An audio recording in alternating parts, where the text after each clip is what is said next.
Hello and welcome back. As I may have mentioned before, I am the full-time substitute at an alternative school. I've worked in every classroom in the building and I know every student. I do not, however, know much about how the students are being assessed. When it comes to a lot of our students, if they are participating and doing their schoolwork, this is often considered a win.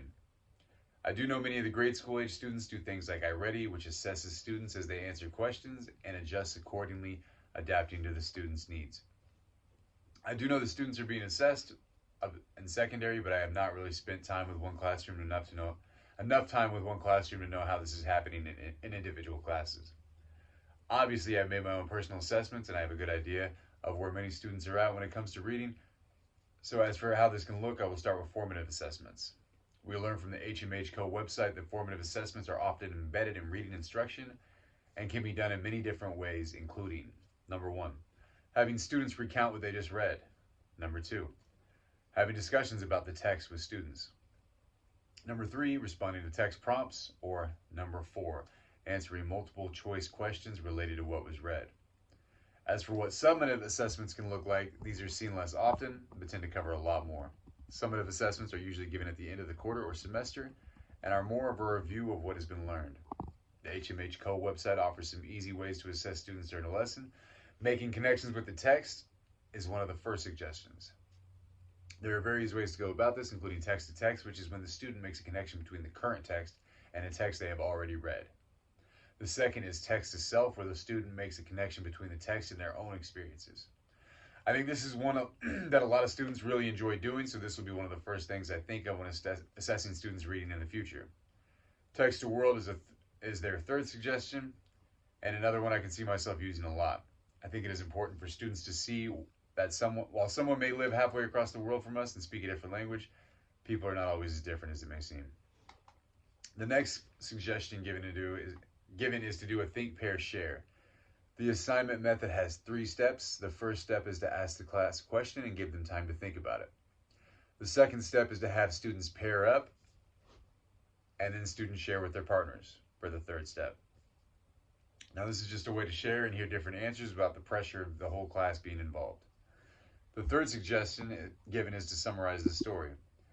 This will look different depending on the grade level, with younger students using graphic organizers or other methods, and older students sometimes doing full written summaries. The fourth suggestion is to draw the story, which is pretty self-explanatory. The fifth and final suggestion from hmhco.org is to make predictions. To be able to predict what is going to happen next in the story, students will need to read and understand what has already happened. Anyone can make a random prediction, but to make a good one, students have to understand the characters, how they act, how they feel, and the decisions they make. There are numerous other ways to assess a student's reading comprehension, so these are not the only ways to do it, these are just very common. Which strategy or assessment method you use should not be a random occurrence. The time and situation in which you use them is key. To go further in depth, we also have direct and indirect assessments. Direct assessment including oh sorry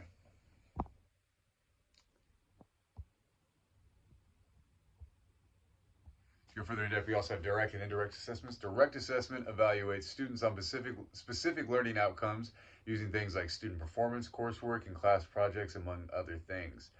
Different tools can be used for direct assessment, including standardized exams, specific test questions that are aligned with specific learning goals, writing assignments, and pre or post lesson testing, among others. The items I just named off fall into the category of tools that are embedded in regular course assignments. An article from the Drake Institute also gives us a list of authentic assessments or real tasks, which can include oral presentations, group projects, performances, and posters, among others. These assessments should not be a one-time thing either. Students should continuously be assessed under different circumstances. On the other hand, indirect assessments rely less on making observations based on a student's coursework. This can involve having students recall past lessons, journaling, focus groups, interviews, etc. So formative assessments help determine what the student needs to work on to improve their literacy, and summative assessments determine what the student has learned. When answering the question, are we assessing the students too much? I do think there needs to be a good balance. While it is important to ensure that students are understanding the content so they don't fall behind, I'm not sure if being under constant stress makes for a good learning environment. I would say the majority of students in the school I work in react negatively when being assessed, if only sometimes barely showing their disapproval. I would most definitely say there is something valuable about being in the moment when learning, about just relaxing and reading a good story or informational text. I myself enjoy reading a good story or informational text, and I would say that fuzzy warm feeling that I have when I am learning something interesting just isn't there when you are consciously trying to remember important bits and pieces of the reading so that you don't fail the quiz.